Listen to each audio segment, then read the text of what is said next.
사도행전 1장 1절만 읽겠습니다. 사도행전 1장 1절입니다.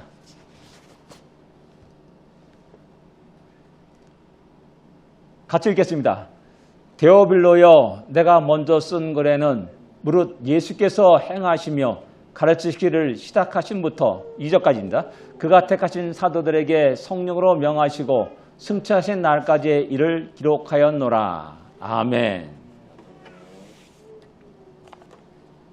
예, 사랑하는 데오빌로에게라는 제목으로 말씀을 나누기를 원합니다.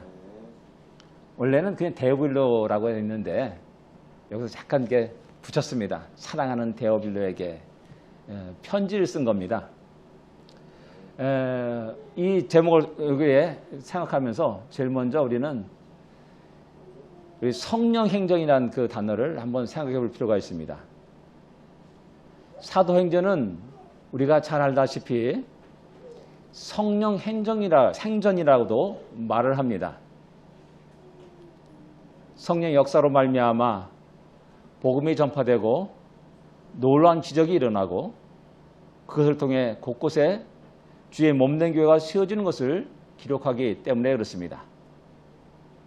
이 말씀대로 예루살렘에 시작된 복음이 유대와 사마리아와 땅까지 이르러 그 복음이 증거되었다는 사실을 사도행전은 우리에게 말씀하고 있습니다. 이 역사는, 사도행전 역사는 우리 한국교회가 걸어온 역사이기도 하다는 사실을 우리는 잘 알고 있습니다. 언더도 목사와 아펜젤로 목사가 부활절 때 제물포에 첫 발을 내디딘 이후에 복음의 씨앗이 뿌려졌고 그 복음의 씨앗은 우리 대한민국 정부를 뒤흔들어 놓았다는 사실을 우리는 잘 알고 있습니다. 한국교회는 놀라운 성령의 역사 속에서 부흥하였던 그런 교회입니다. 그런 부흥의 역사를 경험한 교회이기도 합니다. 이것은 어느 누구도 부인할 수 없습니다. 세계 교회사에 우리 한국교회 같은 이런 놀라운 부흥의 역사가 다시는 어쩌면 그 특이한 예로서 아주 굉장히 그렇게 기록되고 있음을 우리는 잘 알고 있습니다. 그러나 세월이 흐르면서 교회는 정체되었습니다.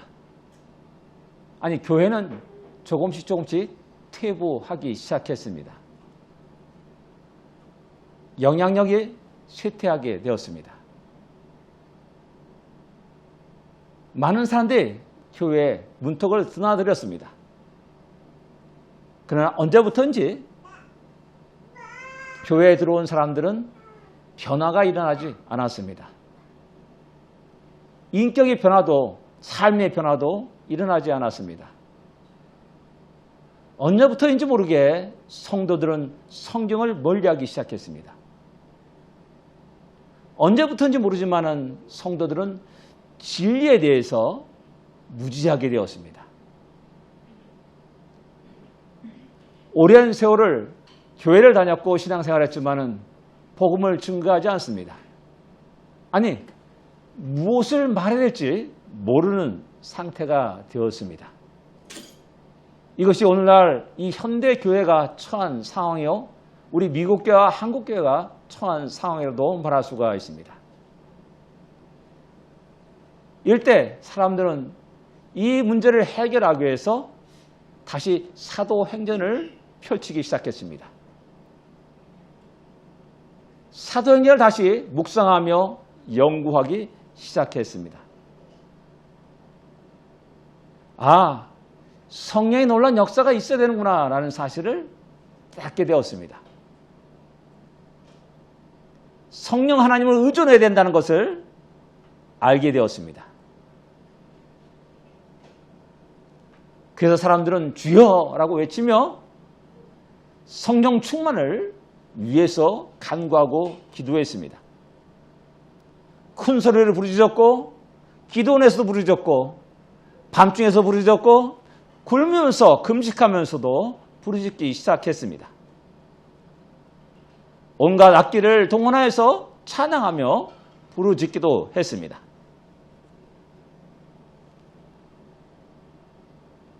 우리는 여기서 하나의 문제점을 발견하게 됩니다. 그것은 뭐냐면은 물론 내가 간구하고 갈구하고 갈판 신명되는 것들을 탓하는 것이 아닙니다. 중요한 것은 뭐냐면 이렇게 하면은 성령 충만을 받을 수 있다라는 그 생각이 우리들의 모든 성도들의 심령을 지배하기 시작한 겁니다. 어떻게 해야 성령 충만을 받을 수 있는가라는 그러한 세미나도 많았음을 우리는 잘 알고 있습니다. 이런 생각의 가장 중요한 것은 뭐냐면은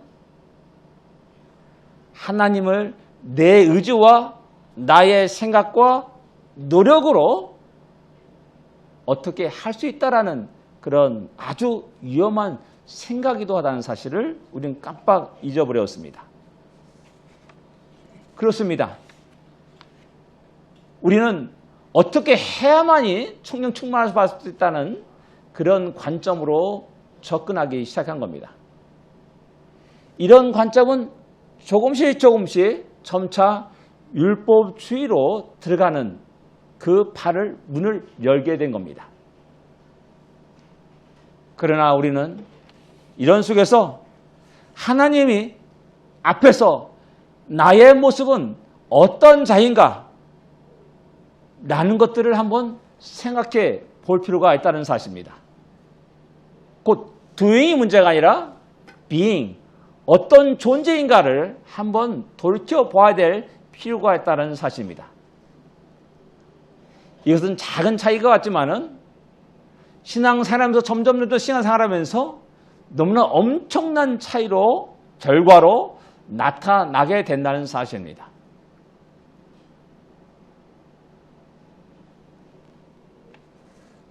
중요한 것, 우리의 삶 속에 doing을 초점을 맞춰서 살아갈 것인가, 아니면 내가 하나님 앞에서 나의 모든 문제가, 나의 모든 존재가 어떠한 존재인가를 돌아보면서 살 것인가라는 겁니다.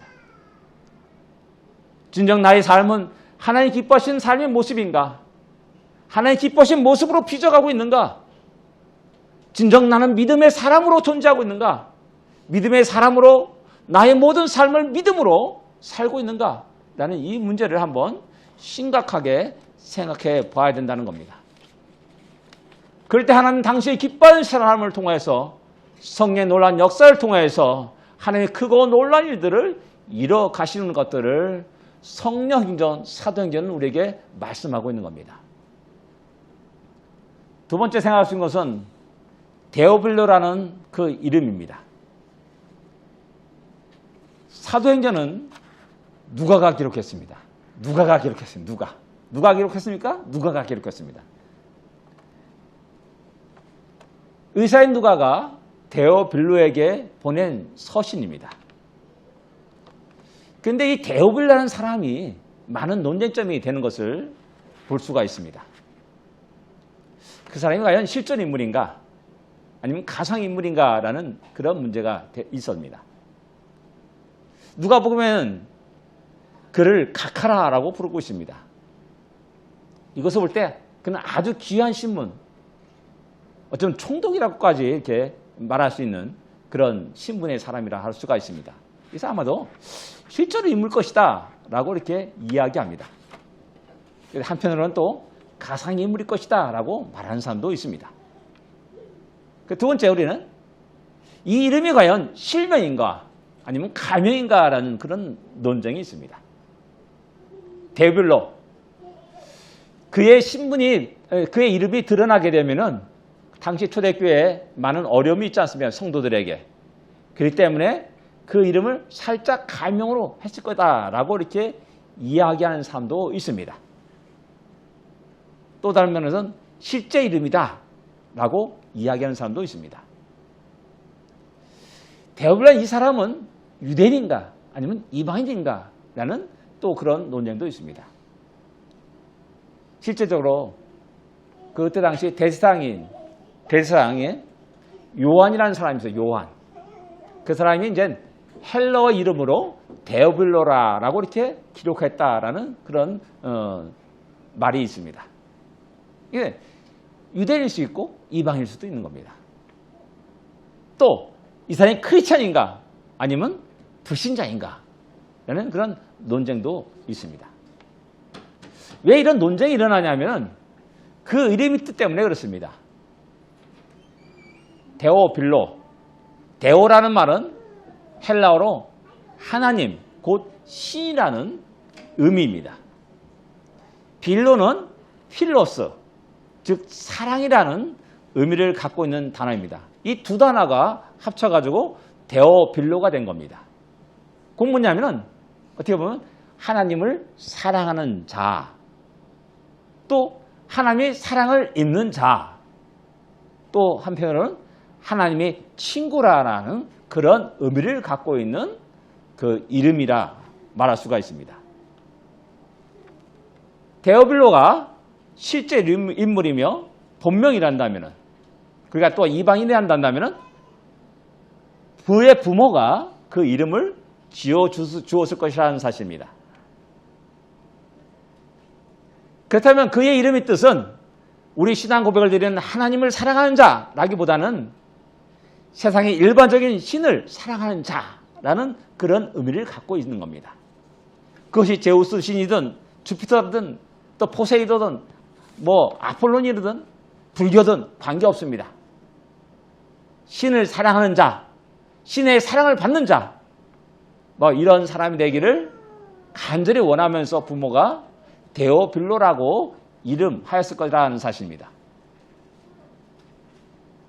이걸 볼 때 그는 범신론적이고 또 다신론적인 사상을 갖고 있는 사람이라 할 수가 있습니다. 이 사람뿐만 아니라 그 당시 대부분 사람들이 범신론적이고 다신론적인 사상을 가지고 살아갑니다. 이것은 그때뿐만 아니라 오늘 이 시대, 현대에도 수많은 사람들이 범신론적이고 다신론적인 생각을 가지고 그런 철학을 가지고 그런 시간을 가지고 살아갑니다. 이번에 유아세를 이제 한다고 해가지고 구글에서 이미지를 찾아봤습니다. 유아세의 이미지를 찾아봤어요. 쭉 찾다가 깜짝 놀라는 것을 제가 하나 발견했습니다. 어떤 수녀화가 있고 그 앞에 이제 그 글씨가 딱 써 있었어요. 그 글씨 내용이 뭐냐면은 유아세례가 아이들의 종교 선택권을 박탈하는 것은 아닌가라는 퀘스천 마크를 붙인 겁니다. 제가 깜짝 놀랐습니다. 예, 다신론적이고 범신론적인 사상을 가진 사람에게는 이 말이 맞습니다. 그러나 우리의 신앙 고백은 어떻습니까? 유일하신 하나님을 고백하는 신앙입니다. 그렇기 때문에 하나님 외에는 신이 없는 겁니다. 거짓된 신입니다. 하나님 외에는 다 우상인 겁니다. 그러기에 아이들의 종교 선택권을 규정하고 박탈하는 것이 아닙니다. 당연한 것을 우리는 하는 겁니다. 근데 오늘날 이 시대에 또 신앙인들 가운데서도 기독교인 가운데서 그런 생각 속에 살아간 사람들이 의외로 많다는 사실을 발견하게 되는 겁니다. 데오빌로가 가명이거나 가상의 인물이라면 그 이름은 누가가 만들었을 것이라는 사실입니다. 그는 성도일 수도 있고 아닐 수도 있습니다. 이방인일 수도 있고 아닐 수도 있습니다. 근데 왜 그 이름을 지면서 누가는 데오빌로라고 이름하였을 것이라는 그런 한번 퀘스천 마크를 한번 우리는 해봐야 됩니다. 그 속에서 하나님이 누가를 통해서 왜 이 사도행전을 기록하게 했는지 그 목적이 나오고 있다는 사실입니다. 그 목적은 이방인인 데오빌로를 변화시키기 위해서 하나님 자녀로 삼기 위해서 구원하기 위해서 이 서신을 기록하고 있다는 사실입니다. 대체로 이방인들은 범신론적이며 다신론적인 사상을 가진 사람들입니다. 이들은 세상에 아주 많은 신들이 있다고 생각합니다. 다양한 신들이 있다고 생각합니다. 그러기에 구원받는 것도 다양하다고 생각합니다. 구원받는 방법이 아주 많다고 생각합니다. 이들은 인간의 종교의 가장 중요한 목적은 우리 인간이 착하게 선하게 사는 것이라고 이야기합니다. 그래서 종교 간에도 이런 목적을 위해서 서로 대화를 나눠야 된다고 주장하기도 합니다. 이런 의미에서 그들의 입장에서 보면은 기독교는 참으로 독선적인 종교다라고 비난하고 공격하기도 한다는 사실입니다. 어쩌면 데오빌로는 그런 공격에 선봉에 섰던 사람일 수도 있습니다. 그 이름이 얼마나 그가 신을 경외하며 살았는지를 짐작할 수 있기 때문에 그렇습니다. 권세도 가졌습니다. 지식도 있습니다. 또한 부귀 영화도 누리는 사람일 것입니다. 자기의 확고한 가치관과 철학으로 무장되었을 겁니다. 우리는 이런 사람을 볼 때마다 그 사람은 절대 안 돼 라고 우리는 이야기합니다. 그래서 복음 전하는 것을 포기합니다. 하나님의 말씀을 전하는 것을 포기합니다. 이런 사람은 구원받을 가능성이 없어. 그런 사람들을 무너뜨리는 것은 난공불락이야 라고 말하면서 복음 전하는 것을 주저하거나 미루거나 침묵으로 일관하게 됩니다. 그러나 성령 하나님은 누가를 통하여서 그들도 하나님의 복음을 필요하는 사람이라는 것을 말씀합니다. 복음이 가장 시급해 필요한 사람은 바로 데오빌로, 범신론적이고 다신론적인 사상을 가지고 이 땅에 살아가는 수많은 사람들이 바로 그러하다는 사실을 이야기하고 있는 겁니다. 이런 자들에게도 창조주 하나님에 대해서 말씀해 주어야 됩니다. 신은 세상에 많은 것이 아니라 오직 한 분인 유일하신 여호와 하나님뿐이시라는 사실을 갖다가 전해야 됩니다. 구원의 길이 수없이 많은 것이 아니라 오직 예수 그리스도 그 한 길밖에 없다는 사실을 갖다가 분명하게 선포해야 됩니다. 사도행전은 바로 그 사실을 우리에게 너무나 명확하게 이야기합니다. 다른 이로서는 구원을 받을 수 없나니 천하인간의 구원받을 만한 다른 이름을 우리에게 주신 일이 없다라고 분명하게 선포합니다. 모든 종교는 선을 이루는 것을 목적이라고 주장합니다. 그러나 우리는 그게 아닙니다. 우리는 생명이 있어야 된다라고 말합니다. 그것을 주장합니다. 생명 있는 자가 선을 행할 수가 있는 겁니다. 생명 있는 자가 말을 할 수도 있는 겁니다. 생명 있는 자가 생명을 낳게 되는 겁니다. 그러기에 가장 먼저 생명을 지닌 자가 될 것을 성경은 또한 사도행전은 우리에게 말씀하고 있는 겁니다. 그 생명은 바로 우리 주 예수 그리스도 안에 있음을 갖다가 아주 강하게 분명하게 증거하는 것이 사도행전입니다. 복음은 데오빌로와 같은 사람들에게 가장 필요합니다. 그러나 우리는 우리 스스로가 결정합니다. 저 사람은 안 돼. 저 사람 복음이 필요 없어.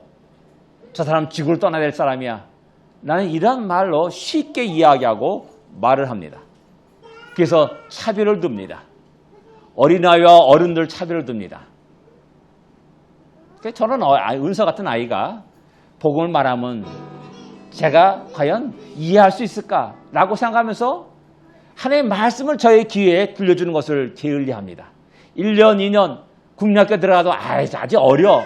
중학교 들어가도 아직 어려. 그러면서 부모가 당연히 마땅히 해야 될 복음 전하는 것을 소홀히 합니다. 대학교 들어가면 어떻습니까? 야, 직장 잡고 나서 그 다음에 또 가정을 이루고 나서 이런 식으로 계속해서 차별을 두다 보니까는 평생에 바른 복음을 들을 기회가 없는 그러한 모습으로 살아갈 때가 많다라는 사실입니다. 그러나 데오빌로 같은 사람에게 이 복음은 더욱 필요하다는 사실을 우리는 기억해야 됩니다. 또 시급하다는 사실을 우리는 분명히 알아야 됩니다. 그래서 누가가 쓴 누가복음은 아주 다른 복음서가 다르게 아주 독특한 사건을 기록하고 있음을 알 수가 있습니다. 누가복음 4장에서 보면 사라떼 가부와 나만 장군이 구원받은 사건을 예를 들어서 우리 주님이 말씀합니다. 둘 다 이방인이었습니다. 근데 그 이방인이 구원받는 놀라운 역사를 갖다가 누가복음에 기록하고 있다는 사실입니다. 누가복음 10장에 보면 선한 사마리아 이야기가 나옵니다. 선한 사마리아인이었습니다. 그가 참된 이웃으로 어려움 당한 그 사람에게 큰 친절을 베푸는 자비를 베푸는 그런 장면을 이야기합니다. 누가복음 17장에 보면은 또 10 문둥병자가 고신을 받고 돌아가다가 돌아와서 감사한 한 사람의 문둥병자를 갖다가 이야기합니다. 그 사람이 사마리아인 문둥병자였다라는 사실을 이 누가복음은 또 이야기하고 있습니다. 우리가 저 사람은 개돼지다, 이방인이다, 함께 상종할 수 없다 라고 말했던 그 사람들이 하나님께 감사하고 하나님께 찾아오고 주님께 나와서 고침을 받는 놀라운 역사를 누가복음은 기록하고 있다는 사실입니다. 이뿐만 아니라 누가복음 19장에는 세리 삭개오 이야기가 나옵니다. 세리 삭개오. 세리장입니다. 당시 세리는 민족 반역자, 죄인이라 취급해가지고 상종을 하지 않았습니다. 그런데 우리 주님은 아브라함의 이도가 아브라함의 자손이다 라고 선포합니다. 누가복음 23장에 주님이 십자가를 돌아가실 때 구원받은 한편 강도 이야기를 또한 빼놓지 않습니다. 이들 모두는 다 우리 관점에서 또 특별히 유대인의 관점에서는 영원히 하나님의 진노와 심판에 있는 멸망받을 수밖에 없는 사람들이라고 정죄된 사람들입니다. 그러나 그들이 복음을 듣고 주님을 만나고 새로운 삶을 살면서 새로운 피조물로서 하나님께 영광을 돌리는 그러한 놀라운 변화의 모습을 우리에게 보여주고 있다는 사실입니다. 누가가 데오빌로에게 범신론적이고 다신론적인 그 사상을 가진 이방인 데오빌로에게 복음을 써고 그에게 알려주었더니 우리는 오늘 이 시대에 수많은 사람들에게 복음을 외쳐야 됩니다. 유일한 구원의 도리인 예수 그리스도를 말할 수 있어야 됩니다. 이방인을 향한 하나님의 간절한 소망과 바램과 사랑이 어떠한지를 알고 우리의 발걸음을 그들에게로 향할 수 있어야 됩니다. 그 다음에 우리 생각할 수 있는 것은 크리스천인 데오빌로입니다. 크리스천이라 하지만은 데오빌로라는 그 이름 속에는 약간 잘못된 신앙관이 내재하고 있다는 사실을 짐작할 수가 있습니다. 크리스찬으로서의 신앙생활을 합니다. 교회에 들어옵니다. 구원을 받았다라고 말합니다. 근데 뭔가 약간 그 이름 속에서 약간 퀘스천 마크가 붙이게 됩니다. 껍데기는 어느 정도 닮아갈 수 있습니다. 그러나 속 사람은 여전히 변화가 없습니다. 멈춰있는 신앙인들에게 계속 신앙의 성숙, 신앙의 발전, 신앙의 성장을 보일 것을 위해서 이 사도행전이 기록되었다는 사실입니다. 10년 전에 내가 이렇게 있었다 저랬다 라는 과거 속에 신앙생활하지 말고 현재 우리들의 모습을 보면서 계속해서 내일을 향해 계속 달려갈 것을 촉구하고 있다는 사실입니다. 즉 성화를 우리에게 말씀하는 겁니다.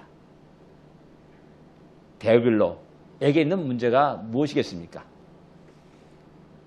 데오빌로는 어떤 신앙의 문제를 가지고 살아가고 있습니까? 데오, 하나님입니다. 필로스, 사랑입니다. 근데 중요한 것은 이 필로스라는 단어입니다. 이 필로스라는 단어는 친구의 간의 사랑과 우정을 의미하는 단어입니다. 주로 성경은 아가페 사랑을 얘기할 때 하나님이 사랑, 신적인 사랑을 이야기합니다. 근데 그에 반해서 이 필로스는 이 수평적인 사랑 관계를 이야기하는 뉘앙스를 담고 있는 단어입니다. 그건 뭐냐면 우리 주님을 친구로 여기면서 살아가고 있는 신앙생활이라 할 수 있습니다. 예, 물론 주님은 우리의 친구라, 우리를 친구라라고 이야기했습니다. 그래서 친구를 위해서 자기 목숨을 버리면 이에서 더 큰 사랑이 없다라고 말씀하기도 했습니다. 그렇다고 해서 우리가 우리 주님을 친구를 대하듯이 아무렇게나 대할 수 있는 것이 아니라는 것입니다. 그런데 오늘 현대에 들어와서는 점차 이런 수직적인 관계가 무너지고 수평적인 관계를 지향하는 그런 현대 상황 속에서 우리는 우리 주님을 함부로 대하고 또 조롱하고 멸시하고 우스갯거리로 생각하는 그런 많은 불신앙의 모습들을 볼 수가 있다는 것입니다. 어쩌면 초대교회 많은 성도들이 구성원이 그 당시에 천대받고 멸시받는 노예나 여인들이었습니다. 그 때문에 내가 구원받고 나서 보니까 자기 주인도 예수 믿는 사람이에요. 아, 형제요 자매라 라고 말하면서 이 질서가 무너지는 그런 많은 현상들을 볼 수가 있었습니다. 너나 나나 다 같이 예수 믿고 형제가 되고 자매가 됐는데 이런 생각이 사람들이 속에 있는 겁니다. 주님이 우리를 친구로 삼으셨는데 이런 생각이 그들의 마음속에 있는 것이라는 겁니다. 그러나 서신서 읽다 보면은 육신의 상전을 갖다가 형제라고 해서 함부로 대하거나 아무렇게나 대하지 말라고 기록하고 있다는 사실을 우리는 알아야 됩니다. 육신의 관계가 그러할진데 예수님과의 우리와의 관계는 더욱 그렇다는 사실입니다. 예수님이 친구가 되셨단 말은 우리가 그분을 친구처럼 대해도 된다는 말이 아니라 우리 주님이 우리 곁에 찾아오셨다는 의미입니다. 우리와 함께 하신다는 의미입니다. 친구인 우리를 위해서 당신의 모든 것을 드려줬다는 사실을 말씀하는 겁니다. 우리에게 아주 가까운 사이요, 가까운 데 계시는 분이 우리 주님이라는 사실을 갖다가 말씀하는 겁니다. 그분은 여전히 우리의 주님이십니다. 그분은 여전히 우리의 창조주십니다. 거룩하신 하나님이십니다. 영광과 존귀를 받으시기에 합당하신 주님이시라는 사실을 우리는 기억해야 됩니다. 여전히 우리 주님은 우리의 경배의 대상이 되시는 분이심을 갖다가 잊어서는 안 됩니다. 함부로 대하거나 함부로 웃음거리를 만들거나 조롱할 대상이 돼서는 결코 안 되는 것입니다. 예수님이 친구가 되었다는 그 말씀 속에는 또 역시 마찬가지로 그분이 얼마나 낮아지셨는지를 갖다가 우리에게 말씀하는 것입니다. 그분의 겸손을 보여주십니다. 만왕의 왕이신 그분의 낮아심을 우리에게 보여주시는 겁니다. 그런데 우리는 어떠합니까? 끝없이 높아지려고만 합니다. 끝없이 영광을 받으려고만 합니다. 주님이 그렇게 낮아지셨듯이 우리도 역시 마찬가지로 낮아지시고 낮아져야 되고 끝없이 한 영혼을 섬기는 자들이 되어야 됩니다. 예의 없는 성도가 되어서는 안 됩니다. 아나무인적인 그런 성도가 되어서는 안 됩니다. 성도에게 우리 베드로전서에 우리를 왕같은 지상으로 삼으셨다라고 말씀이 있습니다. 그래서 종교개혁자들이 만인지상을 주장하고 나갑니다.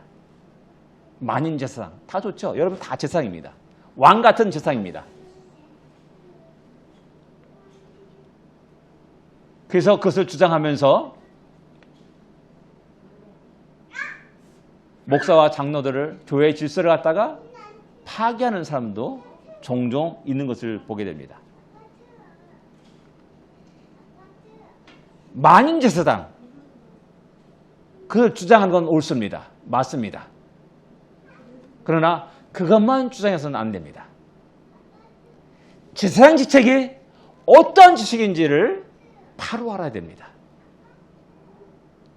제사장 직책이 얼마나 무겁고 그 책임이 얼마나 막중한 죄를 갖다가 깨달아야 됩니다. 그래서 쉽게 만인제사장 말을 할 수가 없는 겁니다. 제사장의 어깨는 12지파를 상징하는 그 보석을, 그 이름을 쓴 그 견대를 가지고 있습니다. 가슴에는 12지파를 상징하는 보석을 품에 품고 살아가는 겁니다. 이게 제사장입니다. 12지파를 짊어지고 12지파를 품에 안고 살아가는 존재가 제사장입니다. 만인제사장을 주장하는 그 사람들에게, 그런 성도들에게 질문합니다. 당신은 한 영을 위해서 그렇게 눈물을 흘리며 애통하면서 기도한 적이 있습니까? 그를 가세 품고 아파한 적이 있습니까? 라고 질문해야 됩니다. 그런 사람이 만인제사장 이야기를 할 수가 있습니다. 우리는 성경이 조금 안다는 것 때문에 함부로 쉽게 이야기하고 말하고 평가하고 판단하는 그런 엄청난 잘못을 저질 때가 많이 있다는 겁니다. 아직 미성숙한 데오빌로 같은 그런 많은 신앙인들을 우리 주위에서 볼 수가 있다는 겁니다. 그럴 때 사도행전을 펼치고 읽어보십시오. 고넬료가 베드로 앞에 넙죽 엎드려 절할 때 과연 베드로는 어떤 행동을 취했는지를 살펴보십시오. 바알과 바나바가 당신은 제우스시라라고 많은 사람이 마을 사람, 도시 사람들이 추앙하려고 할 때 그들은 과연 어떻게 했는지를 성경은 우리에게 분명히 이야기하고 있는 겁니다. 높아지려는 자가 아니라 낮아지는 자였습니다. 수많은 고난과 어려움과 고통을 통하여서 주의 복음을 증거하려고 했던 사람들이 사도들이었다는 사실을, 사도행전이었다는 사실을 갖다가 우리에게 이야기하고 있는 겁니다. 오직 예수 그리스도 그 한 분만을 증거하기 위해서 자기의 전 생애를 드렸습니다. 오직 예수 그리스도 한 분만을 증거하기 위해서 죽음의 위협도 감수하며 살았던 사람들이 사도들이었습니다. 온갖 고난과 핍박과 어려움들을 감당하면서까지 예수 그리스도를 증거했던 사람들이 바로 사도들이었다는 사실입니다. 이 복음을 증거하기 위해서 그들은 끝없이 낮아졌습니다. 주님이 낮아지셨듯이 끝없이 낮아졌습니다. 온갖 모욕과 멸시와 조롱을 다 감내하면서도 그들은 예수 그리스도를 증거했음을 사도행전은 우리에게 이야기하고 있는 겁니다. 사랑하는 성도 여러분, 우리는 크리스찬이라고 하는 이름을 듣고 그런 껍데기를 가지고 있지만 여전히 우리는 하나님에 대해서, 예수 그리스도에 대해서, 성령 하나님에 대해서 미약한 지식을 가지고 함부로 입을 놀리는, 함부로 평가하고 판단하고 정죄하는 데오빌로와 같은 사람은 아닙니까? 여기서 다시 우리는 성경을 펼쳐가지고 읽어야 됩니다. 진정 성령의 사람이 어떤 삶을 살고 있는지, 어떤 모습으로 우리에게 비춰지고 있는지를 다시 한번 보아야 됩니다. 그래서 오늘 내가 바르게 하나님 앞에서 바른 성도로서, 크리스천으로서, 믿음의 사람으로서 바르게 설 수 있어야 됩니다. 우리의 가정이 그래야 됩니다. 우리의 삶 모두가 그럴 때 우리를 통해서 주 예수 그리스도의 그 복음이 내 이웃에게 증거될 것이고, 수많은 사람들이 예수를 믿고 구원받는 놀라운 기쁨과 환희와 감격을 경험하게 될 것입니다. 우리 하나님은 오늘 우리와 우리 가정과 우리 자녀들을 그렇게 사용하시기를 원하십니다. 기도하겠습니다. 우리는 과연 어떤 모습입니까? 크리스천이면서도 여전히 다신론적이고 무신론적인, 또한 범신론적인 사상을 가지고 살고는 있지 않습니까? 성도이지만은 세상의 가치관에 따라서 살고는 있지 않습니까? 이럴 때 주님은, 우리 하나님은 사도행전을 통해서 우리에게 말씀해 주시고 보여주십니다. 우리가 진정 더욱더 살아가면서 참된 진리를 알고 참된 진리를 전하고, 또한 많은 사람들이 참된 진리에 굳게 설 수 있도록 우리가 우리의 모든 것들을 들여갈 수 있어야 할 줄 압니다. 기도하겠습니다.